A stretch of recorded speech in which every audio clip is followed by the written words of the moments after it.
রুদ্রাক্ষ আমরা খুব ভালো মনে করি, যেটা আমাদের পূজাতে বা আমাদের শরীরে আমরা লাগানোর জন্য খুব ভালো পছন্দ করি, যেটা আমরা শিবের পূজাতে বেশি ইউজ করি, যেটা রুদ্রাক্ষ। এইটা গাছ আপনাদেরকে দেখাবো। এই যে দেখুন, এটা হলো রুদ্রাক্ষ গাছ, দেখছেন?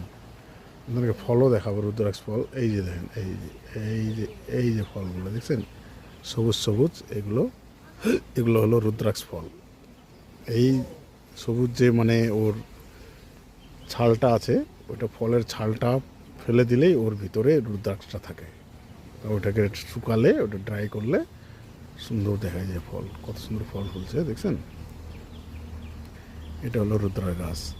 আর এখন আমি আছি একদম সুন্দর পাহাড়ি ভিউয়ে। এই যে পাহাড়ে কত সুন্দর একটি জায়গা, সুন্দর মনোহর পরিবেশ, দেখছেন?